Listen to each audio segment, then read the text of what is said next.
নমস্কার বন্ধুরা, Papiya's cooking and lifestyle চ্যানেলে আপনাদের সবাইকে স্বাগত। আশা করি আপনারা সবাই খুব ভালোই আছেন। আজকে দেখুন, আমি আর আমার মেয়ে একদম শাড়ি পরে সাজুগুজু করে রেডি হয়ে গেছি। আজকে আমার বাপের বাড়িতে শীতলা মায়ের বাৎসরিক পুজো। আমি আর আমার মেয়ে সেই পুজোয় যাচ্ছি, তো সেইটাই আপনাদের সঙ্গে একটু শেয়ার করছি। তো আমার এই ভিডিওটা না টেনে শেষ পর্যন্ত পুরোটা দেখবেন। আশা করি আপনাদের খুবই ভালো লাগবে। আর ভালো লাগলে অবশ্যই করে লাইক কমেন্ট শেয়ার করবেন। আর আমার সঙ্গে থেকে দেখতে থাকুন। আমি কতটুকু পারবো শেয়ার করতে জানি না, কারণ বাড়ির পুজো তো চেষ্টা করব কিছু কিছু ভালো মুহূর্ত আপনাদের সঙ্গে শেয়ার করার। তো সঙ্গে থেকে দেখতে থাকুন। দেখুন, আমরা চলে এসেছি আমার বাপের বাড়িতে। মায়ের ঘট পাতা হয়ে গেছে, সেই জন্যেই আমার একটু মালাটা পরাতে অসুবিধা হচ্ছিল। আর আপনারা দেখে বুঝতে পারছেন কিনা জানি না, মাকে তো ফুল দিয়ে সাজানো হয়ে গেছে, গয়নাগাটি পরানো হয়ে গেছে। মায়ের কিন্তু শাড়িটা চেঞ্জ হয়ে গেছে। পালবাড়ির থেকে আমরা যে শাড়ি পরিয়ে নিয়ে আসি, তারপরে কিন্তু আমরা নতুন করে আবার মাকে শাড়ি পরাই। আর ঠাকুরমশাই পুজোয় বসে গেছেন। এখানে সবাই পুজো দিয়েছে, পাড়ার লোক, আত্মীয় স্বজন যারা আছে, অনেক দূর দূরান্ত থেকে অনেকেই আসে, সবাই পুজো দেয়। সেই পুজো দিয়েছে, সব কিছু এখানে সাজানো হয়ে গেছে। অনেক বছর হয়ে গেছে আমার বাপের বাড়ির থেকে, বা আমি আমার দিদি আমরাও মায়ের মূর্তি দেওয়ার সুযোগ পাই না।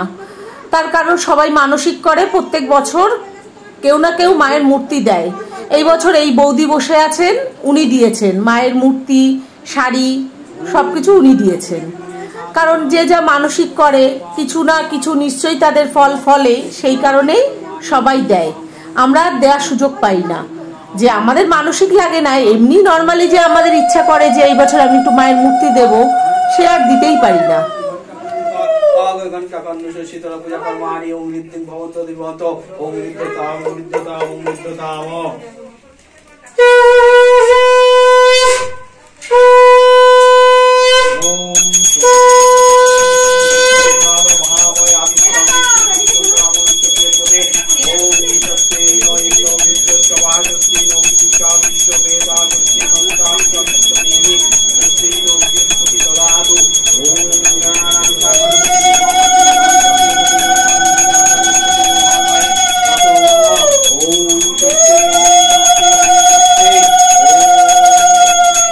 মশাই পুজোয় বসে গেছেন। এবার একটু বাইরেটা আপনাদেরকে দেখাই, দিনের বেলায় মন্দিরটা একটু দেখাই। আর ওই মন্দিরের পেছনে যে বাড়িটা দেখতে পাচ্ছেন, ওটাও আমাদেরই বাড়ি। এইটা আমার বাবা প্রথম করেছিল, এই জমি কিনে বাড়ি করেছিল। এই যে আমার দাদা, আমার মাসি মেশো বসে আছে, এপাশে কিন্তু আবার ঘর হচ্ছে। আর ওই যে বাড়িটা দেখালাম মন্দিরের পেছনে, ওই বাড়িটা আমার দাদা করেছে। আর এখানে রান্না হচ্ছে, আপনাদেরকে একটু দেখাই এখানে কি কি রান্না হচ্ছে বা কিভাবে কিসে রান্না হচ্ছে। 100 কেজি আলুর দম হবে, আর 40 কেজি গোবিন্দভোগ চাল, 40 কেজি মুগ ডাল, টোটাল 80 কেজি চাল ডালের খিচুড়ি হবে, আর 50 কেজি দুধের পায়েস হবে। আমাদের এই মায়ের পুজোয় সবাই কিন্তু খিচুড়ি প্রসাদটাই খেতে বেশি ভালোবাসে। আপনারা দেখতে পাচ্ছেন কিনা জানি না, এই রান্নার ঠাকুরের পেছনে দেখুন, ওখানে গত বছরের ঠাকুর রাখা আছে। আমি আগের ভিডিওতে বলেছিলাম যে আমাদের বাড়িতে অনেক জায়গা গাছের তলায় আমরা রেখে দিই মাকে, বাড়ির বাইরে বার করি না। আর প্রত্যেক বছরই কিন্তু আমাদের এইরকমই কাঠেই রান্না হয়। চলে এসেছি আমাদের পুরনো ঘরে। ওই পুচকেটা আমার দিদির মেয়ে, আর এই যে আমার মা।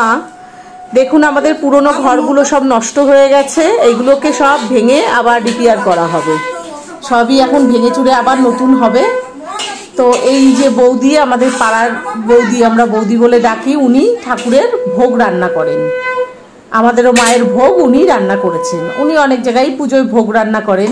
মায়ের কাছে যে আমরা ভোগ দিই, খিচুড়ি, তরকারি, 5 রকম ভাজা, চাটনি, পায়েস, সেই ভোগটা উনি সকালবেলায় এসে রান্না করে দিয়েছেন। উনি যদি রান্না করতো আমি ওখানে ঢুকতে পারতাম না, কিন্তু যেহেতু হয়ে গেছে রান্নাটা, সেই জন্য আমি একটু আপনাদের সঙ্গে শেয়ার করে দিলাম।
এবার অঞ্জলি হচ্ছে, এখানে অনেকে অঞ্জলি দিচ্ছে, আবার হবে, সবাই তো একসঙ্গে ধরে না। আমি তো আগেও বলেছি মন্দিরটা খুবই ছোট, তো আমি পরের বার অঞ্জলি দেব, সেই জন্যে আমি প্রথমবারে সবাই যে অঞ্জলি দিচ্ছে সেইটা আপনাদের সঙ্গে একটু শেয়ার করলাম।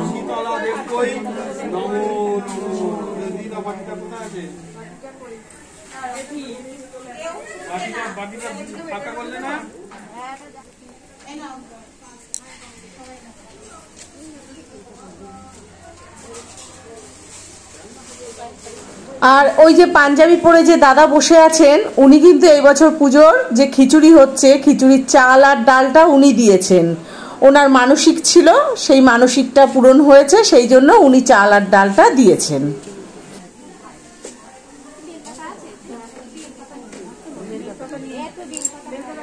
এবার আমি চলে আসলাম আমাদের নতুন বাড়িতে, আমার মেয়েকে আর বৌদিকে ডাকতে অঞ্জলি দেওয়ার জন্যে।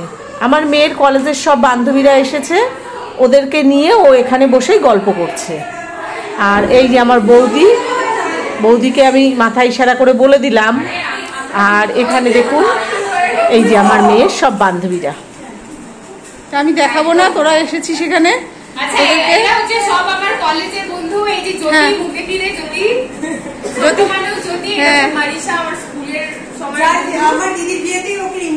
বুঝতে পেরেছি বাবা, নাম শুনে নামে সবাইকে।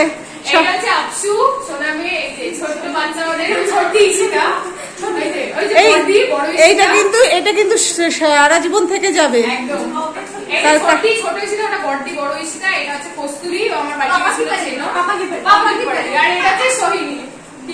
হ্যাঁ হ্যাঁ হ্যাঁ, পিয়াসা হাই করো।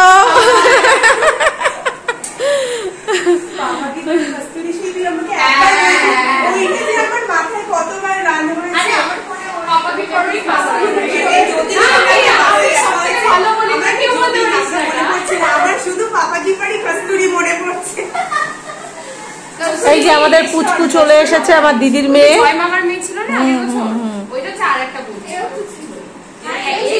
ও ছিল, জয়ের মেয়েও ছিল।